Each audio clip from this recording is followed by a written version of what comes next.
Hello दोस्तों, कैसे हो आप सभी लोग। जैसा कि हमने पिछले एपिसोड में देखा कि एक ताकतवर सेंट ने जुओ यीफान पर हमला कर दिया और उससे सीक्रेट रिकॉर्ड्स की मांग की।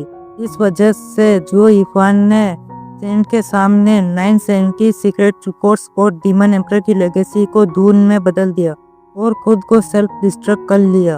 अब आगे इस एपिसोड की स्टार्टिंग रात के अंधेरे से होती है, जहां काले बादलों ने चांद की चमक को कम कर दिया था। जंगल के अंदर भीषण युद्ध के बाद लाशों का ढेर लगा हुआ था। हवा में खून की बदबू फैली हुई थी और तरह तरह के जंगली जानवर उनका मांस खा रहे थे। तभी लाशों के बीच से एक इंसान की कहराने वाली आवाज निकली। आवाज को सुनकर कई सारे जानवर उसके पास पहुंचे। तभी धमाके की तेज आवाज के साथ 2 लाशें एक तरफ गई और लाशों के ढेर से एक इंसान खून से लथपथ बाहर आया, जिसने देखकर जानवर डर के मारे 2 कदम पीछे हट गए। लेकिन जब उन्होंने देखा कि वह जिंदा है तो वे उसकी जान लेने के लिए वापस आ गए।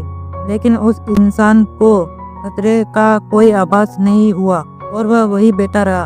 उसने अपने हाथों की जांच करते हुए कहा, क्या मैं वर्तमान में हूँ। उसकी आंखें चमक उठी। तभी भेड़ियों ने गूंज के साथ उस इंसान की ओर झपटा मारा। उस इंसान ने अपना खून से सना सिर घुमाया। उसकी आंखों के किलिंग इंटेंट को देखकर भेड़िया जमीन पर गिर गया। वह कांपता हुआ पीछे की ओर मुड़ गया।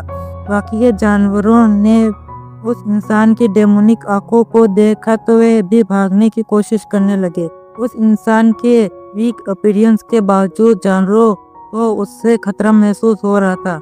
जब फिर से सन्नाटा छाया तो उस इंसान ने गहरी सांस ली और अपनी आंखें बंद कर ली। उसका नाम जुओ फान था, जिसकी उम्र 15 साल की थी। वह क्लाउड मैनर में लुओ क्लैन का नौकर था। उसका जीवन सुखी और बेफिक्र था, जब तक कि 3 दिन पहले ब्लैक विंड माउंटेन के डाकुओं ने मैनर को तहस-नहस नहीं कर दिया। वह कुछ सोल्जर्स के साथ अपने यंग मास्टर और यंग मिस को भगाते हुए ले गए, लेकिन जंगल में पीछा करते लोगों के हाथों उसकी मौत हो गई। अपने आखिरी सांसों में वह एक जुनून से भर गया था। यही जुनून भटकते हुए डेमोनिक एम्परर जुओ यीफान के क्रोध को भड़का रहा था और डेमोनिक एम्परर ने उसे अपने वश में कर लिया। जुओ फान की आंखें डेमोनिक खुशी से चमक उठी। जुओ फान ने हंसते हुए कहा, सोर्ड एम्परर चाओ चैन, तुम लोगों ने कभी सोचा नहीं होगा कि 9 सेरेनिटी सीक्रेट रिकॉर्ड्स में बिना सोल किसी को वश में किया जाने वाला तरीका होगा। मेरा इंतजार करो, मैं जल्द ही वापस डिसेक्टेड डोमेन में आकर तुम लोगों का सिर धड़ से अलग करूंगा। उस वीरान जंगल में जुओ फान की हंसी गूंज रही थी, जिसे सुनकर मांस चबा रहे जानवर डर के मारे भाग गए। अचानक खांसने की आवाज ने उस हंसी को रोक दिया और वह उस आवाज की दिशा में मुड़ा। उस जगह से आवाज आई, मेरी मदद करो। जुओ फान दौड़कर वहां पहुंचा और देखा कि लुओ क्लैन का एक सोल्जर शवों के बीच दबा पड़ा था और उसके मुंह से खून निकल रहा था। जुओ फान ने बुदबुदाते हुआ कहा कि मनुष्यों के मामले में मेरा कोई लेना देना नहीं है। यह सोचकर वह मुड़ा और वहां से जाने लगा। पिछला जुओ फान उस इंसान की मदद करने की पूरी कोशिश करता, लेकिन अब उसकी जगह डेमोनिक एम्परर जुओ यीफान ने ले ली थी। जुओ फान के लिए लुओ क्लैन सिटी बराबर था। वह बस 2 कदम ही चला था कि उसे कुछ याद आया और वह पालकी मारकर बैठ गया और इस शरीर का निरीक्षण करने लगा। एक पल बीता ही था कि उसकी आंखें खुशी से खुल गई और उसने कहा, यह लड़का 15 साल का है, लेकिन इसने कभी कल्टीवेशन नहीं की। इसका शरीर बेदाग है।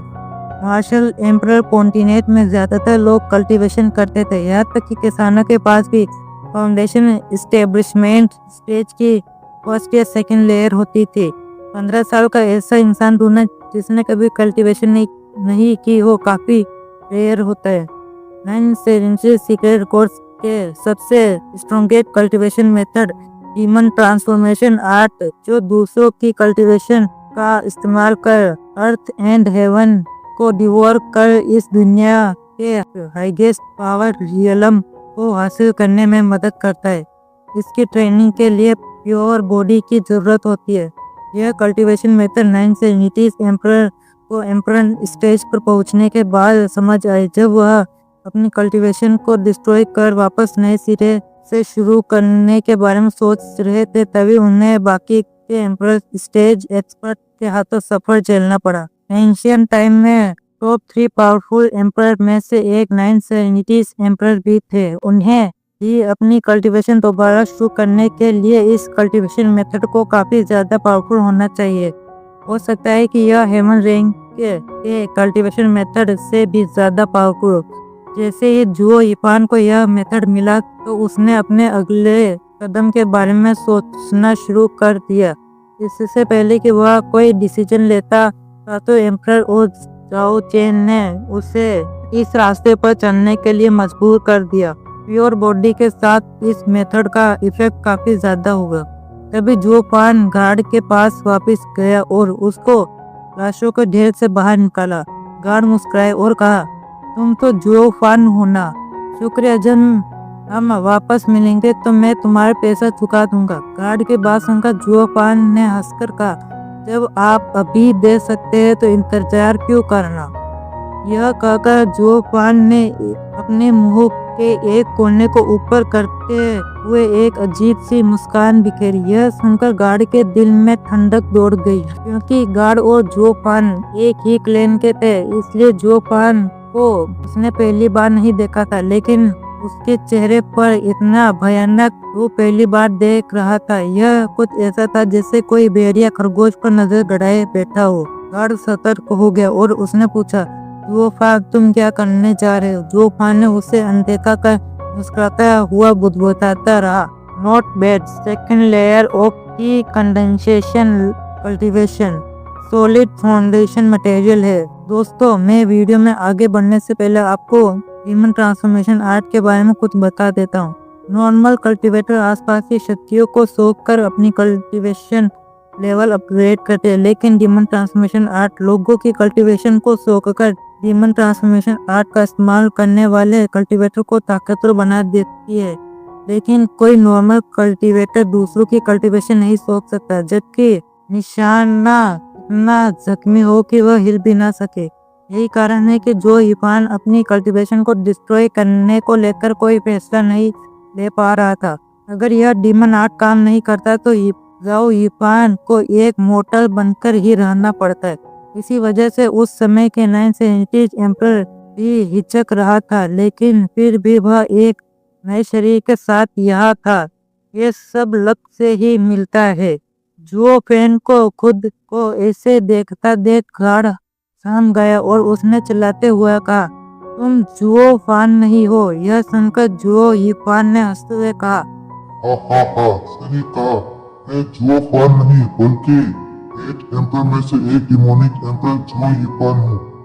तो आज के वीडियो की एक्सप्लेनेशन हम यही पर खत्म करते हैं। अगर आपको वीडियो पसंद आए तो वीडियो को लाइक एंड सब्सक्राइब जरूर करना। मिलते हैं अगले वीडियो में, तब तक के लिए बाय बाय।